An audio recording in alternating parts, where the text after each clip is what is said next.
Hi, Merry Christmas, Happy New Year, seasonal greetings.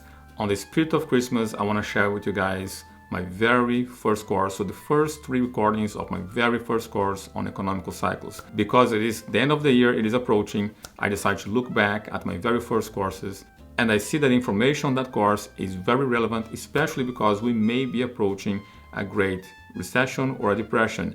And I decided to give you guys a gift.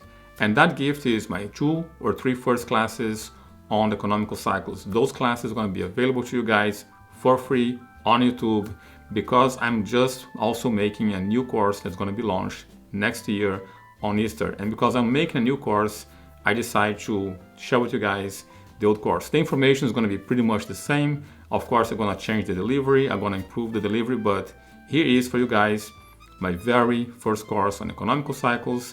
I hope the information is relevant to you, and I hope you guys can enjoy to see how uncomfortable I was on the camera back then and how comfortable I became now. This is it. I hope you enjoyed this gift. I hope you make the best of it, and I hope it helps you guys become the next year, because I believe next year we may have a recession.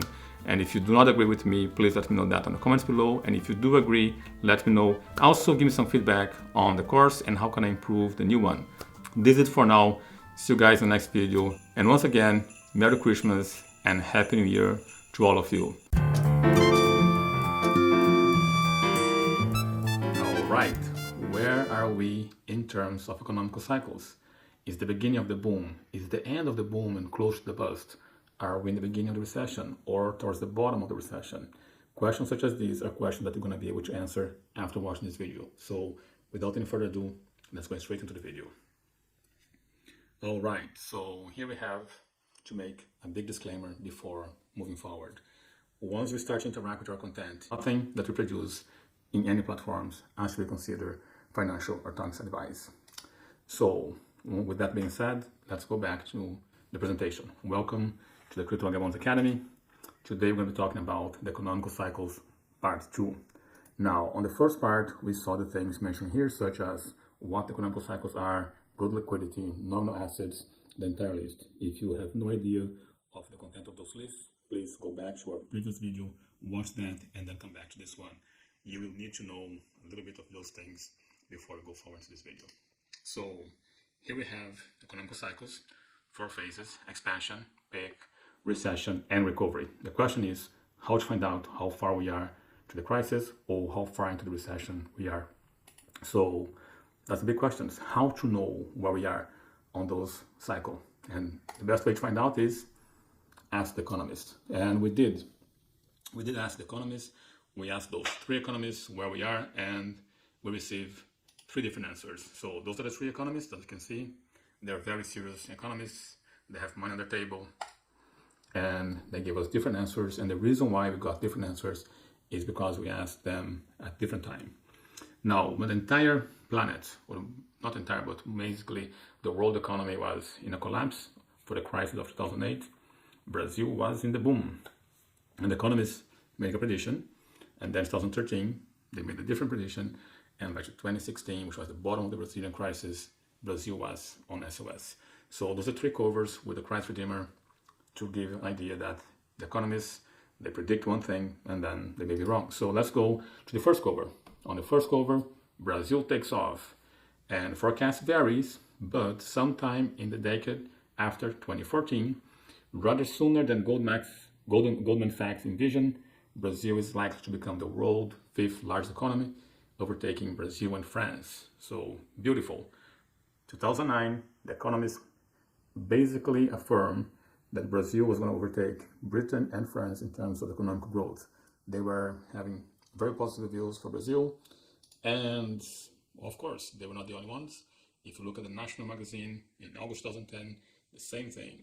This yellow, felizes, literally means happy, and it is saying Brazilians have never been so happy. And again, I'm using Brazil because 2 reasons. One is it's an economy which was not in sync with the rest of the global economy, and also because you already know I'm from Brazil, I witnessed this, so I can report to you. Now, again, Isto É, which is the magazine there, Brazilians have never been so happy. So business sales beyond expectations by 2010. Manufacturers preparing for the best Christmas in decades. credit and employment breaking historical records. Wow, everything was good. Now, September 2013, what happened was Brazil had blown it. Hundreds of thousands took the streets in June, one of the biggest protests for a generation, complaining on high living costs. So Brazil was supposed to go and be this country that was going to overtake France and UK in terms of growth. What happened? Why Brazil has blown it? We're going to be answering this a bit further. Now, here again, 2016, at the very bottom, Brazil is struggling with the worst recession since 1930s. Excuse me. GDP is expected to shrink by 9% from the second quarter of 2014. So when the recession started, so what they're saying here is Brazil was in trouble. The GDP was going to shrink by 9% comparing to the 2014, which was when the recession started. Inflation and unemployment rate are both around 10%. So Brazil definitely blew it. The economists had a different opinion.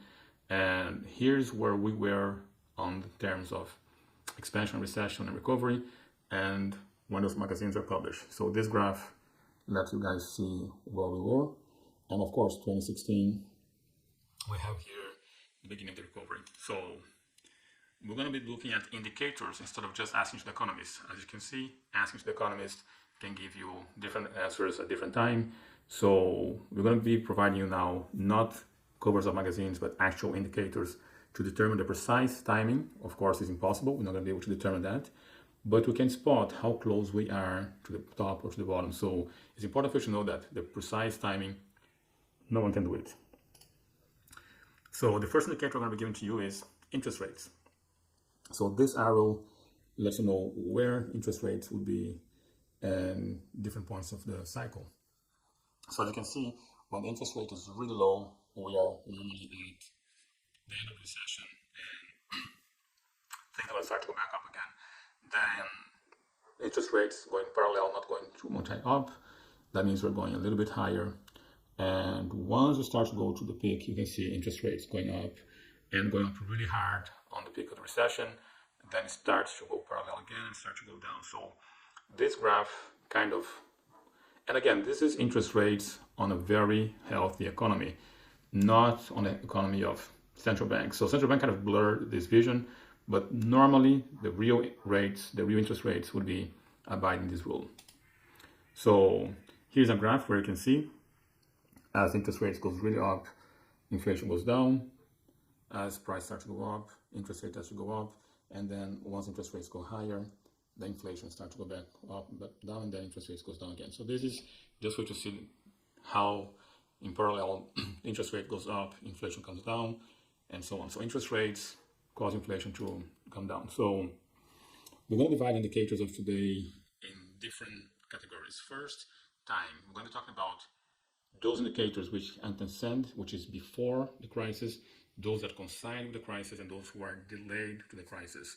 And we're also going to be talking about by activity. Okay, so instead of just time, we're going to be talking about the type. Which activity indicators we're going to be using, production indicators, price. We're going to look at the sentiment of trust, expectations of the public, and monetary indicators. So basically what I want you to focus not so much on the type, but on the time. That's going to be more important to you.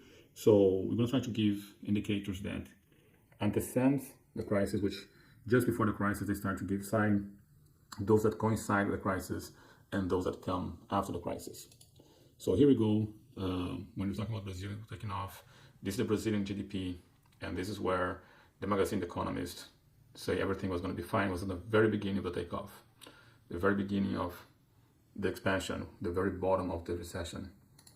So let's look at other indicators. And here I want you to focus mainly on three lines. We're looking first at this orange line, which you can see is the most volatile one, the first kind of strong orange, and see where the magazine was. Now the orange one indicates production of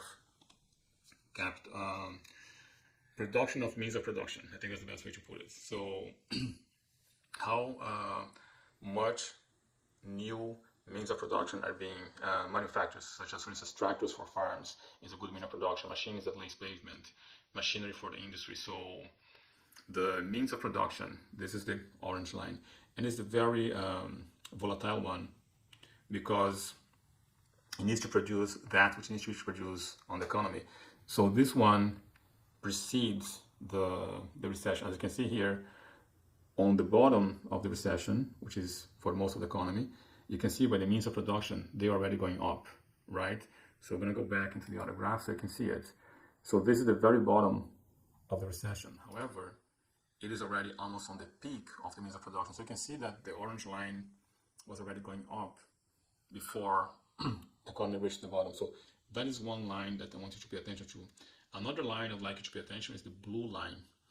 And the blue line is for consumer durable goods, such as refrigerators, stove. And you can see here, the same thing.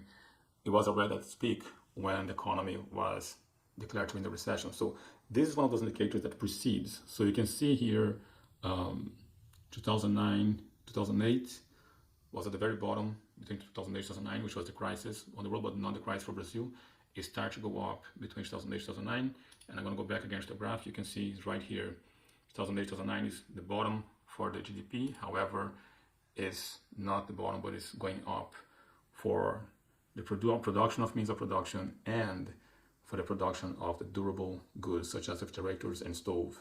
So this is one graph that if you follow, you always, not always, but would have the likelihood of being there before the crisis. So again, the sales of automobiles. Remember, in order for you to buy an automobile, most people need to take a credit. So here again, the same thing. You can see how well it is the sales of automobiles or motorcycles for that matter doing so, because it requires credit. You can see here again going up already a little bit before. Okay, now interest rates. You can see how the interest rates bottom together. So I would say this one, which is the expansion of credit, is kind of together with the crisis. It went up a little bit before. And here we have interest rates bottoming here. And again, when interest rate was at the highest towards the end, then you have the betrayal. So I would say the interest rates kind of coincides with the crisis. Now, this is credit balance. And this is all the credit available, all the money that can be generated as credit that can be loaned out. So you can see here again, it was coming down when Brazil was on the boom and then started to go up again when Brazil was on the boom. So this again coincides with the cycle. And here again, Brazil takes off family debt. Now, this one I would say is a bit delayed because once the economy is good, because people started to take more credit. So you can see here again, this one not really coinciding with expansion. You can see it took a little bit more before people start to take their debt and acquire more debt. Now, this graph is not just the previous graph shows the amount of credit that was available, right? And this one is slightly different.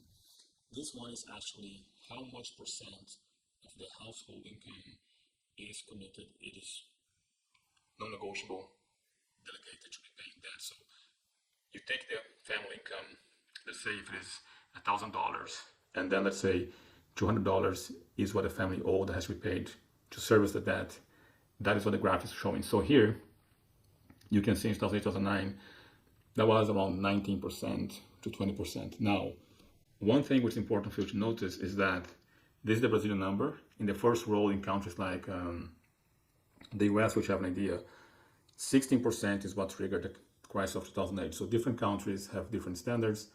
For Brazil, a family can go slightly over 20% before there's a crisis. In the US, once it reaches 16%, you have a crisis. At least that's what happened with the crisis of 2008. So here you go. You can see between 19 to 20% of the family income is being used to service debt, and it continued to go up. And only when it got here, 2012, over 22, 22, almost 23%, you start to see is when the crisis kind of triggered.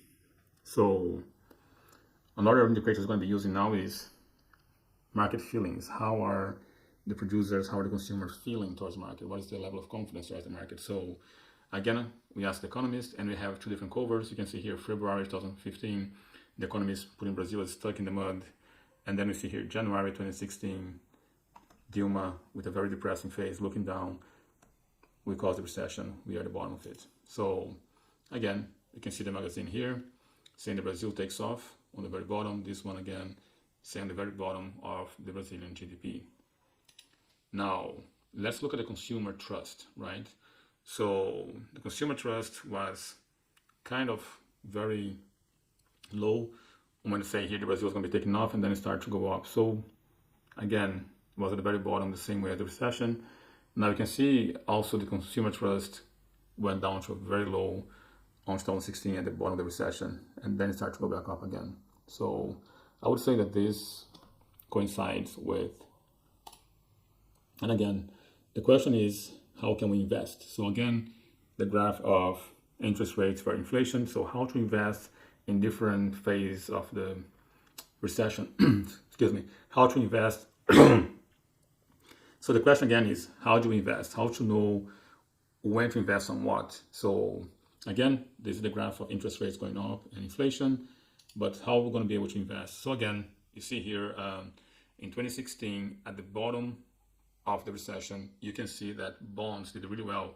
So if you look at the crisis reaching its peak, the crisis reaching its bottom, which means the bottom of the recession, which occurred in 2016, you can see between 2014 and 2015, you have good gain on bonds. So when on a recession, bonds is a good investment because they tend to go up with interest rates. So treasury bonds.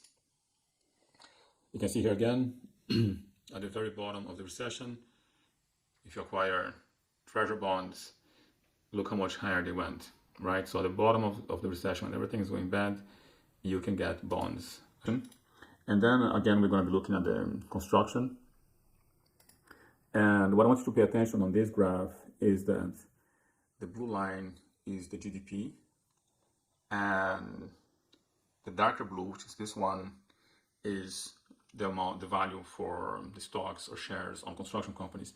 And I want you to see how it really the value of the construction goes much more volatile as the GDP goes. So you can see there's a very light wave on the blue line, but it's a very steep wave. So there's a lot more volatility on construction, and that presents a huge potential. So you can see here in 2016, by the bottom, the construction is still even going lower 2018, and then start to go back up again. So let's look at here, the GDP in Brazil at the very bottom, here 2016, 2015.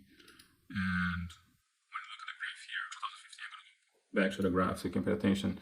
Right here is the end of 2015 with this red arrow and beginning of 2016. And now you can see again, construction company and their shares. And you can see how here between 2015 and 2016, they were already going up a little bit. And of course, they went much further. But you can see that at the bottom of the crisis, which is here 2016, the shares for this company start to go up already, announcing we're most likely to be at the bottom of the recession or close to the end of the recession. And the same thing is true here for this is construction companies, how much accumulation of money. And you can see here already in 2014, let me see, sorry. Yeah, so you can see here on the fourth quarter of 2014, the amount of money coming in already went up for the company, which is the orange line. So you can see they already start to go up before the end of the crisis. And this is for the easy tech. Same thing on this graph here. You can see in 2016, the sale of the homes, which is gross sale, you can see again, that one starts to go up only after the crisis. So you can see 2016 is still going low, and they start to pick up the sales later on. So let's do a little recap. I hope with this video you can see that it's really possible to estimate how healthy the economy is, or where we can be on the oscillation of going up and down, booms and busts. And of course, I hope you understand that you need various indicators. I just show a few indicators here with you guys as to give an idea that a few indicators one indicator can point to one direction, then the other indicators will reinforce or not reinforce that perspective. And I hope you understand how the construction industry is more volatile and it reacts first. So if you want to use that as a good reference, you can use interest rates, you can use other indicators, but Just remember the construction industry is where the volatility occurs the most and will be the first to react. The same thing for the stock market. You saw the stock on construction companies as one example. They also reacted first. And I hope you can see that the higher interest rates lower the price of treasury bonds. So you can see how the interest rate at 7 points, something was saying, brought the price of bonds really low. So this is the recap. This was the video. I hope you enjoyed, and I'll see you in the next video. And thank you for being here. This was it. This is the last class. That was it for now. This is my Christmas gift to you guys. And of course, besides all the other content, I decided to make something special. I hope you guys can benefit from this. I hope it was a special gift to you guys. Please let me know your thoughts on the comments below. Continue to enjoy the videos. Merry Christmas. Happy New Year. See you guys in the next video. Kaboom. Goodbye.